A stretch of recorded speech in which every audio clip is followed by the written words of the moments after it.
नमस्कार। जीवन में अगर प्रोत्साहन और सहयोग मिल जाए तो जीवन की दिशा और गति दोनों ही बदल जाती हैं। ऐसी ही भावना के साथ माननीय प्रधानमंत्री ने किसानों के उत्थान के लिए कुछ योजनाएं शुरू की। उनमें से आज हम चर्चा करेंगे प्रधानमंत्री किसान सम्मान निधि योजना और एग्री इंफ्रा फंड की। विषय के एक्सपर्ट हमारे साथ स्टूडियो में मौजूद हैं। हम स्वागत करते हैं श्री संजय कुमार पाठक जी का। आप संयुक्त रजिस्ट्रार हैं कोऑपरेटिव और साथ ही सहायक स्टेट नोडल ऑफिसर हैं पीएम किसान योजना के। आपका बहुत बहुत स्वागत है। थैंक यू पुनीत जी। सभी किसान भाइयों को मेरी ओर से नमस्कार। पीएम किसान नाम शब्द में ही किसान जुड़ा हुआ है, ये एब्रीविएशन है या किसान का किसान ही है? पीएम किसान किसान सम्मान निधि है, प्रधानमंत्री किसान सम्मान निधि योजना, जिसको हम शॉर्ट में पीएम किसान कहते हैं। किसान सम्मान निधि आगे हो रही है तो KIS फॉर सम्मान एन फॉर निधि। तो सम्मान किस तरह से इसमें सम्मान की बात है हमारे अन्नदाता के लिए? माननीय प्रधानमंत्री जी के द्वारा फरवरी 19 में ये योजना इस उद्देश्य से शुरू की गई थी कि किसानों को कुछ उनकी आय में वृद्धि की जाए, साथ ही साथ जो हमारा अन्नदाता है उसके श्रम का हम सम्मान करें। तो भारत सरकार द्वारा ये योजना फरवरी 19 से लागू की जाकर निरंतर जारी है और इसमें किसान को यदि वो पात्र है तो उसको 2000 रुपये की किश्त वर्ष में 3 बार, कुल वर्ष में 6000 रुपये दिए जाते हैं। और ये हर साल अवेल कर सकता है? जी, ये सतत है। एक बार यदि वो पात्र है और अन्यथा अपात्र नहीं हो जाता है या उसकी मृत्यु हो जाती है, तब तक वो राशि उसे निर्बाध रूप से मिलती रहती है। जी, हम बात अब एलिजिबिलिटी की कहेंगे। आपने पात्रता की बात की, तो पात्रता क्या है और किस प्रकार से चयन किया जाता है?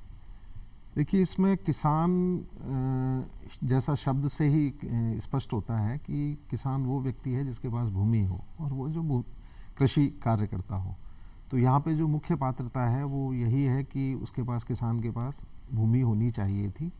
जब ये स्कीम फरवरी 2019 में शुरू की गई थी तब ये लघु और सीमांत किसान के लिए लागू की गई थी, लेकिन बाद में इसका दायरा बढ़ाते हुए सभी किसानों को ये समान रूप से दिया है। जी, चूंकि सम्मान की बात है जी, सभी के लिए, हम यहाँ डिग्निटी ऑफ लेबर, श्रम को सम्मान कर रहे हैं। जी, सुंदर। किस तरह से लोग बाग इस योजना से जुड़ सकते हैं? किस तरह आवेदन करेंगे, कहाँ आवेदन करेंगे? देखिए, इसमें भारत सरकार के द्वारा बहुत सरलीकृत प्रक्रिया दी गई है। भारत सरकार का स्वयं का एक प्रधानमंत्री किसान सम्मान निधि पोर्टल है, पीएम किसान पोर्टल के नाम से वो जाना जाता है। पीएम किसान पोर्टल पर स्वयं किसान भी अपना आवेदन कर सकता है। उसके अलावा गूगल प्ले स्टोर से इसका एक मोबाइल ऐप है जिसका नाम भी पीएम किसान है। वो स्मार्टफोन पे डाउनलोड करके खुद उस पे मोबाइल ऐप के माध्यम से भी अपना पंजीकरण कराया जा सकता है।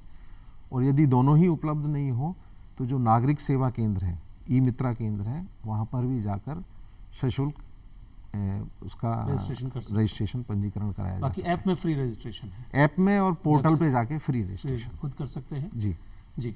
बात आपने जो एलिजिबिलिटी की कहा कि ज़मीन अपनी होनी चाहिए, तो एग्रीकल्चर लैंड खुद के नाम होनी जरूरी है। तो लीज ज़मीन पर ये संभव नहीं, एलिजिबिलिटी नहीं? जी नहीं।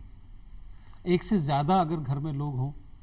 देखिए, इसमें जो योजना की गाइडलाइन है उसके अनुसार एक परिवार में एक ही व्यक्ति को इसका लाभ मिलेगा। यदि एक परिवार में एक से अधिक किसान हैं तो उनको वो लाभ देनी है। मान लीजिए पति पत्नी है परिवार में, पत्नी के नाम से भी ज़मीन है और पति के नाम से भी ज़मीन है, तो उनमें से केवल एक ही व्यक्ति इस योजना का लाभ लेने के लिए पात्र है। एक से अधिक को नहीं मिलेगा। नहीं, अच्छा है। ये इसलिए है कि इसमें कवरेज ज़्यादा हो, तो हम परिवार को भी साथ में इसमें जोड़ रहे हैं। ज़मीन एक तो एलिजिबिलिटी होगी, दूसरा फैमिली इसमें एलिजिबिलिटी हो गई। ये तो हुआ डूज की बात। अगर हम डोंट्स की बात करें तो कैसे लोग, कौन लोग हैं जो इसमें शरीक नहीं हो सकते हैं? देखिए, जितने भी संवैधानिक पदों पे कार्यरत लोग हैं या जो पूर्व में कार्यरत रह चुके हैं और उनको पेंशन मिलती है, वो इसके लिए पात्र नहीं है। दूसरा, कोई संस्थानिक संस्था है जिसके पास कृषि योग्य भूमि है, वो कृषि करते हैं, वो इसमें पात्र नहीं है। इनकम टैक्स पेयर्स पात्र नहीं है इसमें सरकारी कर्मचारी जो कार्यरत हैं वो, और जो पेंशन पा रहे हैं वो भी पात्र नहीं है। लेकिन इसमें एक क्लॉज है कि यदि पेंशनर है वो और उसकी पेंशन 10,000 रुपये से तक है तो वो पात्र है।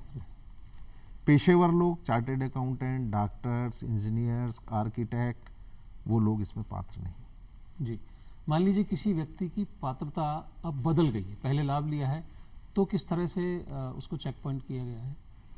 देखिए, इसमें जो पात्रता की जांच करना और उनका सत्यापन करना और सोशल ऑडिट करना एक सतत प्रक्रिया है, और भारत सरकार के निर्देशानुसार हम इसकी सोशल ऑडिट हर साल कराते हैं। सोशल ऑडिट के दौरान ग्राम सभा, पंचायत समितियों उन पे, और जहाँ जब भी हमारे राज्य सरकार के राजस्व के गाँव सरकार गांव की ओर या शहर की ओर जो अभियान चलते हैं, वहाँ पे जितने भी लाभार्थी होते हैं उस क्षेत्र के, उनकी सूचियाँ चस्पा की जाती हैं। उसके हिसाब से यदि कोई उसमें आता है कि साहब ये पात्र है, पात्र नहीं है और ये ले रहा है लाभ, उसकी जांच करके नियमानुसार कार्रवाई की जाती है। जी, यदि कोई व्यक्ति आज की तारीख में जब वो पात्र है और वो लाभ ले लेता है और लेटर ऑन मान लीजिए साल भर बाद या 2 साल बाद वो अपात्र हो जाता है, तो बेहतर तो ये है कि वो स्वयं इस बात का डिक्लेरेशन दे कि भाई मैं अब पात्र नहीं रहा हूँ। अगर वो नहीं देता है तो जो फील्ड फंक्शनरीज है, हमारे रेवेन्यू के वो हैं ऑफिसर्स, वो लगातार इस सत्यापन को जांचते रहते हैं, और जब भी उनके ये संज्ञान में आता है कि ये व्यक्ति अपात्र होते हुए भी लाभ ले रहा है, तो उससे वो वसूली की कार्रवाई और जो एज पर लॉ कार्रवाई होती है उसको वो अट्रैक्ट करता है, जिसमें पेनल एक्शन, दंड की कार्रवाई भी हो सकती है। बहुत अच्छी बात कही कि व्हिप भी ज़रूरी है, और जो बात सम्मान की है, और आप जब सम्मान के पात्र नहीं है तो दूसरे व्यक्ति का हक आप छीन रहे होते हैं। तो मुझे लगता है फिर आपने सम्मान की बात को फिर आपने गलत दृष्टि से लिया, और जो कोई रेस्पेक्ट आपको दिया जा रहा था वो आपने नॉन एलिजिबल होते हुए भी अगर आप उसे कंटिन्यू करते हैं तो वो बिल्कुल भी उचित नहीं होगा, और निश्चित तौर पर वो दंड का भागी होना ही चाहिए। देखिए, ये चीज़ें ऐसी हैं जो छुपती नहीं हैं। जी जी, आप अगर गलत रूप से लाभ ले रहे हैं तो वो कभी ना कभी सामने आएगा, और जब भी सामने आएगा तो सारी वसूली आपसे की जाएगी।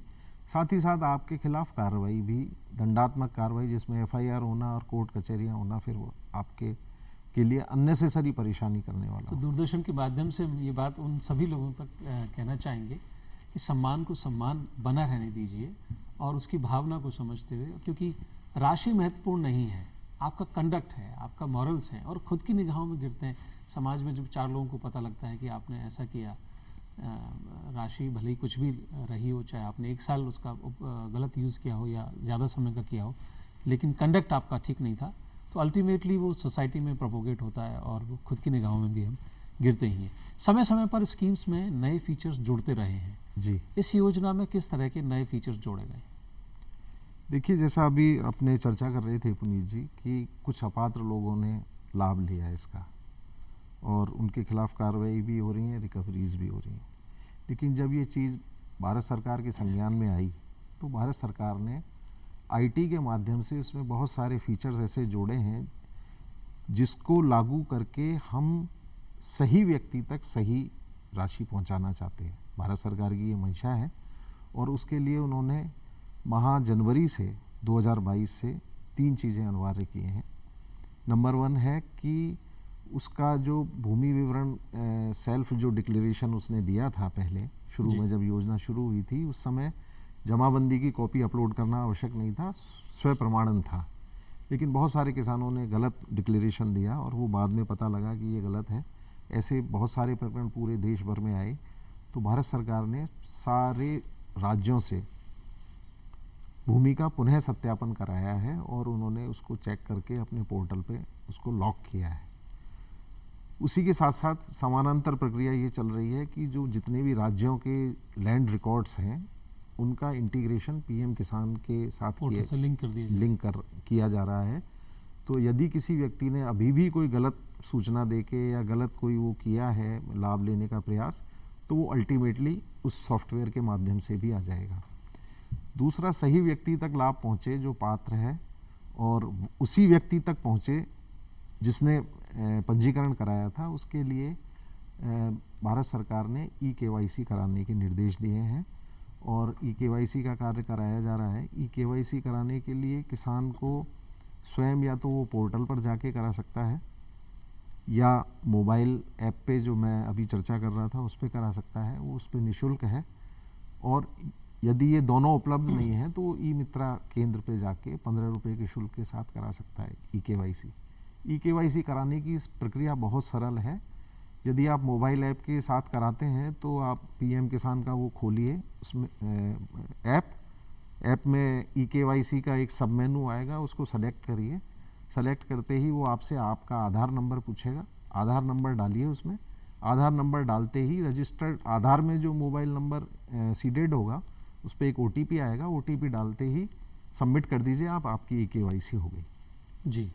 पोर्टल पे भी आप जाके ऐसा कर सकते हैं और वहाँ पे आपको बायोमेट्रिक की भी सुविधा उपलब्ध है। तो वहाँ बायोमेट्रिक से भी कर सकते हैं। और भारत सरकार ने यह निर्णय किया है कि अब जो 31 दिसंबर के बाद किस्त ड्यू होगी इस फाइनेंशियल ईयर की तीसरी, वो ई-केवाईसी के उपरांत ही दी जाएगी, मैंडेटरी है। जी। तो मेरा सभी किसानों से आग्रह है कि जिन लोगों ने अभी तक ई-केवाईसी नहीं कराई है वो ये जो 3 माध्यम मैंने बताए, या तो पीएम किसान पोर्टल पे जाके कर लें या गूगल प्ले स्टोर से मोबाइल ऐप डाउनलोड कर लें पीएम किसान का और उससे कर लें, या फिर नज़दीकी ई-मित्र केंद्र पर जाकर 15 रुपये की शुल्क के माध्यम से करा लें। ये बहुत आवश्यक है, अन्यथा 13वीं किस्त का लाभ उन किसानों को नहीं मिल पाएगा। जी। तो किसान भाइयों, जिस समय कम बचा है और हमें ध्यान रखना है कि जो एसेंशियल संजय जी ने बात कही कि आपका ई-केवाईसी होना ज़रूरी है, उस प्रक्रिया को पूरा कर लें। बहुत आसान है, सुगम है, इतना सुगम है कि आप अपने मोबाइल के माध्यम से भी कर सकते हैं। इसमें एक चीज़ और ऐड करना चाहूँगा कि अभी हमारे बहुत सारे किसान ऐसे हैं जिनके बैंक खाते जिसमें पीएम किसान सम्मान निधि की किस्तें आती हैं वो आधार से सीडेड नहीं है। भारत सरकार के द्वारा अब अकाउंट बेस्ड सिस्टम ख़त्म कर दिया है। केवल उन्हीं खातों में पैसा जाएगा जो कि आधार से लिंक है।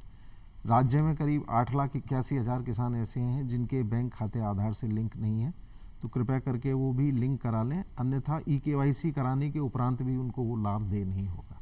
जी। तो आधार से लिंक जरूर तो 2 बातें महत्वपूर्ण हैं।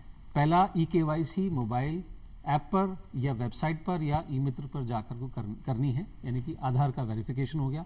दूसरा ज़रूरी चीज़ है कि आपका बैंक का खाता जो आपने इस योजना के अंदर जो आपने फीड किया हुआ है उस खाते में आधार का जिक्र होना ज़रूरी है, आधार के साथ लिंक होना ज़रूरी है। उस कैटेगरी, उस श्रेणी में भी आपको लाभ नहीं मिल पाएगा अगर नहीं है तो व्यक्ति, ज़मीन, आधार, बैंक अकाउंट और मोबाइल नंबर, जी, ये सारी चीज़ें जब इंटीग्रेटेड होंगी, क्लैरिटी हो जाएगी, तो ही बात आगे बढ़ पाएगी और उसमें मिसयूज़ फिर संभावना बिल्कुल कम हो जाएगी। ये किसानों के लाभ की बात है, हित की बात है कि अपात्र व्यक्ति उसका लाभ ना ले। जी।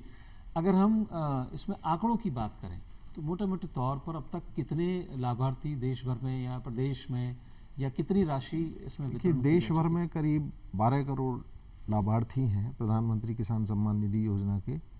राज्य में 82 लाख लोगों का पंजीकरण है, जिसमें से 77.72 लाख लोगों को 14,567 करोड़ रुपए की राशि फरवरी 19 से और सितंबर 22 तक हस्तांतरित की जा चुकी है और सीधे खाते में गई, सीधे खाते में जाती है। इसमें कहीं कोई मिडिल मैन नहीं है। सो रजिस्ट्रेशन से लेकर के और आपके पास ट्रांसफ़र ऑफ मनी पूरा ट्रांसपेरेंट है और सिंगल क्लिक पर है। और टेक्नोलॉजी इतनी इजी हो गई है कि आप खुद भी कर सकते हैं, आपको किसी दूसरे पर निर्भर होने की आवश्यकता भी नहीं है। अब हम बात करते हैं Sanjay ji agree infra fund की। जी। इसमें एक इंफ्रा वर्ड यानी कि इंफ्रास्ट्रक्चर शब्द आया हुआ है। सामान्य तौर पर ये माना जाता है इंफ्रास्ट्रक्चर मतलब ज़मीन या कोई ऐसा काम जिसमें ज़मीन बिल्डिंग से जुड़ी हुई चीज़ है। सो एग्रीकल्चर में ज़मीन की जरूरत पड़ती है, तो क्या इसमें कहीं ना कहीं कोई बात ज़मीन खरीदने की भी जुड़ी हुई है? जी नहीं, इसमें ज़मीन खरीदने के लिए पैसा नहीं है। इसके पुनीत जी, मैं इसके पीछे जो उद्देश्य और कारण है वो मैं आपको अवगत बताता हूँ कि जब कोरोना काल आया और लॉकडाउन की जैसी स्थितियाँ आई तो जो ग्रामीण क्षेत्र से लोग शहरों में आके नौकरियां करते थे वो नौकरियां प्राइवेट सेक्टर में जाने लगी और लोग वापस गांव की ओर गए और बहुत एक लंबा समय ऐसा आया जिसमें रोज़गार के कोई साधन उपलब्ध नहीं थे। तत्समय भारत सरकार के द्वारा ग्रामीण क्षेत्र में ही रोजगार सृजन और वहाँ आय के साधन उत्पन्न करना, उस उद्देश्य से ये कोष बनाया गया था। और उस कोष के तहत कृषि उत्पाद यानी कि पोस्ट हार्वेस्टिंग, कटाई के बाद जो कुछ भी एक्टिविटीज़ हैं, कटने के बाद की जो एक्टिविटीज़ हैं, जिसमें ग्रेडिंग है, पैकेजिंग है, क्लीनिंग है, स्टोरेज है, ट्रांसपोर्टेशन है, मंडी है, साइलोज हैं, कोल्ड स्टोरेज हैं, ये सारी जो है चीज़ें इसमें शामिल की गई। उस उद्देश्य के लिए ये बनाया। फसल कटने के बाद से की और बेचने जाने तक की बीच की जो प्रक्रिया है, उस पूरी प्रक्रिया को इसमें शरीक किया उस चेन में जो भी चीज़ों के लिए आवश्यकता है, वो सारी चीज़ें इसमें एग्री इंफ्रास्ट्रक्चर फंड में शामिल की गई। तो कौन लोग पात्र हैं इस योजना का लाभ लेने के लिए? देखिए, इसमें कोई भी इंडिविजुअल व्यक्ति, उद्यमी, एंटरप्रेन्योर हो, वो पात्र है। कोई एग्री स्टार्टअप हो, वो पात्र है। एफपीओ जो किसान उत्पादक संगठन है, वो पात्र हैं। एसएचजी पात्र हैं। सहकारी समितियां इसमें पात्र हैं, वो इसका लाभ ले सकते हैं। तो यानी कि जो भी व्यक्ति पोस्ट हार्वेस्टिंग जो भी कार्यक्रम करना चाहते हैं, जो उसकी वैल्यू एडिशन की बात करना चाहते हैं, वो सब लोग इसमें एलिजिबल हैं जी। किस तरह से लाभ लिया जा सकता है, कितनी राशि तक का लिया जा सकता है? देखिए, इसमें इस योजना के तहत 10% तो जो भी प्रोजेक्ट वो एंटरप्रेन्योर लाता है, जो पात्र व्यक्ति, 10% उसकी मार्जिन मनी होती है और 90% बैंक लोन है। बैंक लोन कैसे लें, अप्लाई कहाँ करें, इसके लिए बड़ी सुगम प्रक्रिया है। आपको एग्री इंफ्रास्ट्रक्चर फंड का भी एक पोर्टल बना हुआ है। उस पोर्टल पर आपको रजिस्ट्रेशन कराना होता है, जिसमें जो आवश्यक दस्तावेज हैं, उसमें एक तो उसका रजिस्ट्रेशन चाहिए, जो वो करना चाहता है एक्टिविटी, उसकी एक डीपीआर चाहिए, प्रोजेक्ट रिपोर्ट चाहिए, डिटेल प्रोजेक्ट रिपोर्ट। उस प्रोजेक्ट से आपकी प्रोजेक्ट कॉस्ट आ जाती है, और बाकी के जो पहचान संबंधी दस्तावेज हैं, आधार है, वहाँ का निवास है, वो सारा उसको अपलोड करना पड़ता है। मोटे मोटे जो दस्तावेज चाहिए थे, जी, जटिल प्रक्रिया नहीं, जटिल प्रक्रिया नहीं, वो अपलोड करने होते हैं। और यहाँ सबसे अच्छी बात इसकी ये है कि लाभार्थी आवेदन करता किस बैंक से लोन लेना चाहता है, वो उसको स्वतंत्रता है। जो भी उस पोर्टल पे बैंक एम्पैनल्ड है, रजिस्टर्ड है, उनमें से वो पीएनबी से लेना है, उसको एसबीआई से लेना है, बैंक ऑफ बड़ौदा से लेना है, वो उसकी विल पे है, उसकी इच्छा पे है, उसको वो चयन कर सकता है। जी जी। बैंक की जब आपने बात कही, तो यूजुअली बैंक से जब हम लोन लेने जाते हैं तो प्रक्रिया सुनने में आसान लगती है, लेकिन होने में नहीं लगती है। तो किस तरह की ईज और कॉम्प्लिकेशंस बैंक के पास जाने में होते हैं? देखिए, यहाँ पे हमें इनिशियली बैंक के पास जाने की कोई आवश्यकता नहीं है। भारत सरकार द्वारा इस योजना के तहत राष्ट्रीय स्तर पर बैंकों के साथ एमओयू किए गए हैं, और वही बैंक जो इस योजना में अपना भागीदारी निभाना चाहते हैं, उन्हीं का नाम उसमें लिस्टेड किया गया है। और भारत सरकार द्वारा बैंकों को अपनी ओर से अगर 2 करोड़ रुपए तक का प्रोजेक्ट है, तो 2 करोड़ रुपए तक के लोन रिपेमेंट की गारंटी भारत सरकार के द्वारा सीटीएमजी के थ्रू दी हुई है। मीन्स किसान को किसी भी तरह के 2 करोड़ रुपए तक के अगर वो प्रोजेक्ट लगाता है, तो उसे किसी तरह की कोलेटरल सिक्योरिटी बैंक को देने की आवश्यकता नहीं है। बहुत बड़ी बात है।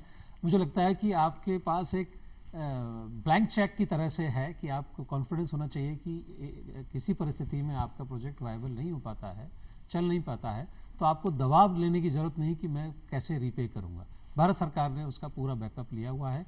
और ये ज़रूरी जानकारी आपने दी कि जब आप बैंक के पास जाएं तो 2 करोड़ रुपए तक आप कोलेटरल सिक्योरिटी की आवश्यकता है ही नहीं, तो इस बात को आप खारिज भी कर सकते हैं अगर कोई बात इस तरह की सामने आती है। तो रेट ऑफ इंटरेस्ट क्या होती है, क्या उसमें भी कोई सरकार सब्सिडी देती है? देखिए, इसमें योजना के चूंकि बैंक अपनी जो भी उनकी लैंडिंग क्रेडिट पॉलिसी होती है, उसके तहत वो रिजर्व बैंक के अधीन जो उनकी गाइडलाइंस हैं, उसके तहत वो ब्याज स्वयं तय करते हैं। बहुत थोड़ा अंतर रहता है विभिन्न बैंकों के बीच में। तो ब्याज की दर तो वही रहती है जिस बैंक से आप लोन लेना चाहते हो, और उस बैंक में जो उस समय लागू है, प्रिवेलिंग है। भारत सरकार के द्वारा इसमें यदि वो गुड बोरोअर है, टाइम पे रिपेमेंट करता है, तो 3% की इंटरेस्ट सब्सिडी है। हाँ 3% की फर्ज करें 10% ब्याज अगर बैंक ने तय किया तो 3% ब्याज 3% ब्याज बैंक को भारत सरकार, तो 7% ही उसको देना है जी। इफेक्टिव प्रभावी जो ब्याज दर होगी वो 7। और टोटल प्रोजेक्ट की कॉस्ट का 10% स्वयं का और बाकी का 90% बैंक से मिलेगा। बैंक लोन जी। तो सेल्फ भी हो सकता है या नॉन सिक्योर्ड लोन्स भी हो सकते हैं। अब बात करते हैं कि अमलगमिशन की, कि स्टेट्स में भी किस तरह की कुछ योजनाएं चल रही हैं, तो क्या इस योजना को दूसरी योजना के साथ जोड़ करके कोई नया एक्सपेरिमेंट किया गया है? भारत सरकार द्वारा इस कोष के एग्जीक्यूशन के लिए स्टेट को कुछ लिबर्टीज़ दी हुई हैं, और उसमें एक लिबर्टी ये महत्वपूर्ण है कि यदि राज्य में किसानों के हित में कोई योजनाएं लागू हैं ऑलरेडी, तो उन योजनाओं के लाभ को इस योजना के लाभ के साथ इंटीग्रेट कन्वर्ज किया गया जी। तो राजस्थान सरकार ने इसमें एक सराहनीय कदम उठाया है, और जो हमारी कृषि प्रसंस्करण नीति है उसके तहत उसको और इस एग्री इंफ्रास्ट्रक्चर फंड स्कीम को कन्वर्ज किया गया है।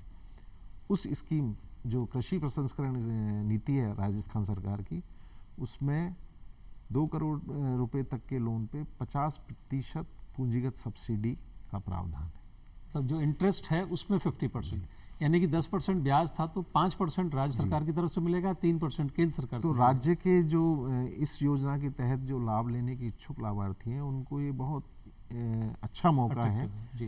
कि अगर 10% ब्याज है तो 5% वहाँ से मिल रहा है हमें राज्य पॉलिसी से, स्टेट से 3% भारत सरकार दे रही, तो उसको 2% का। तो 2% ब्याज, 10% आपका इनिशियल सीड फंडिंग और 90% आपको बैंक की तरफ से लोन, और उसमें भी 2 करोड़ रुपए के प्रोजेक्ट तक की लागत के लिए सरकार की गारंटी कि अगर कोई आगे नहीं चल पाने की स्थिति होती है तो आपको रीपे करने की टेंशन नहीं लेनी है, सरकार का बैकअप है और बिना कोलेटरल सिक्योरिटी के लिए आपको सब कुछ मिल सकता है। और आपको अपने प्रोडक्ट को जो यूज़र एंड यूज़र है वहाँ तक पहुँचाने की जो प्रक्रिया है, जो कि अभी तक कमज़ोर है और किसान उसके लिए परेशान भी रहते हैं, जिसके कारण सही मूल्य भी नहीं मिल पाता है उनको, तो आई थिंक ये एक अच्छा प्रयास है और गाँव में एम्प्लॉयमेंट इससे बढ़ेगा और आप सक्षम भी होंगे, आपके रिसोर्सेज इफेक्टिव हो जाएंगे और बीच के बहुत सारे लोग जो खामा में आपका लाभ ले जाते थे वो भी ख़त्म हो जाएगा। आखिरी सवाल, डीपीआर की आपने बात कही, क्योंकि प्रोजेक्ट रिपोर्ट बनाना एक तकनीकी काम है, किस तरह से कौन सी एजेंसी से मदद ली जा सकती है प्रोजेक्ट रिपोर्ट बनाने के लिए? देखिए, इसके तहत यहाँ पे राज्य स्तर पे एग्री इंफ्रास्ट्रक्चर फंड का एक पीएमयू है जिसमें रजिस्ट्रार सहकारी समिति स्टेट नोडल ऑफिसर हैं। हमने जिलों में इसका सही क्रियान्वयन हो इसके लिए एक कमेटी बनाई हुई है जिला कलेक्टर महोदय की अध्यक्षता में, और उसमें हमने डीडीएम नाबार्ड जो होते हैं जिला प्रबंधक नाबार्ड के, वो उसको मेंबर सेक्रेटरी बनाया हुआ है। चूँकि किसान और किसान कल्याण से संबंधित समस्त काम, उनकी क्रेडिट की आवश्यकताओं को नाबार्ड देखता है, इसलिए हमने उसको नाबार्ड के डीडीएम को उसमें बनाया है। तो कोई भी किसान यदि उसको इसके बारे में डीपीआर कहाँ से कैसे बने, इस प्रोजेक्ट के लिए कितनी डीपीआर होनी चाहिए, क्या ये बाइबल होगा कि नहीं इस ज़िले में जहाँ वो लगा रहे हैं, या मुझे क्या क्या और चीज़ें डॉक्यूमेंटेशन की आवश्यकता होगी, कौन सा बैंक का चयन मुझे करना चाहिए, इन सब के लिए वो डीडीएम नाबार्ड ज़िले में जो है वहाँ संपर्क कर सकते हैं। तो हैंड होल्डिंग के लिए इतनी सारी एजेंसीज़ हैं और आप के मन में अगर जरा सा भी स्टार्टअप या एंटरप्रेन्योरशिप एक्टिविटी के लिए जरा सी भी ललक है, तो मुझे लगता है कि एक ग्रे एरिया है जहाँ पर अपार संभावनाएं बनी हुई हैं, क्योंकि खाद्य पदार्थ एक ऐसी चीज़ है जिससे उपभोक्ता फ्रेश चाहता है, नज़दीकी जगह से चाहता है। तो डिमांड और सप्लाई दोनों के बीच की जो दूरी है उसको आप कम कर सकते हैं, और एग्री इंफ्रा फंड की जो आपने संजय जी ने महत्वपूर्ण जानकारियाँ दी वो मुझे लगता है खुद को भी हमें पता होना चाहिए और आसपास के जो भी लोग हैं जो भी रोज़गार की तलाश में, उन तक ये बात ज़रूर पहुंचानी चाहिए। उम्मीद करते हैं हमारे आज का प्रोग्राम, आज का प्रयास आपको पसंद आया होगा, इस स्कीम का आप लाभ लेंगे। संजय जी, आप पहले भी आए थे, आपने बहुत महत्वपूर्ण जानकारियाँ हमारे साथ साझा की थी। आज की भी प्रोग्राम में भी वैसा ही आनंद आया, वैसी ही महत्वपूर्ण योजनाएँ आई। आपका पुनः धन्यवाद, और इस वायदे के साथ कि आप दोबारा हमारे आग्रह को स्वीकार करेंगे। और आज के लिए बस इतना ही। आज हम लेते हैं विदा। नमस्कार।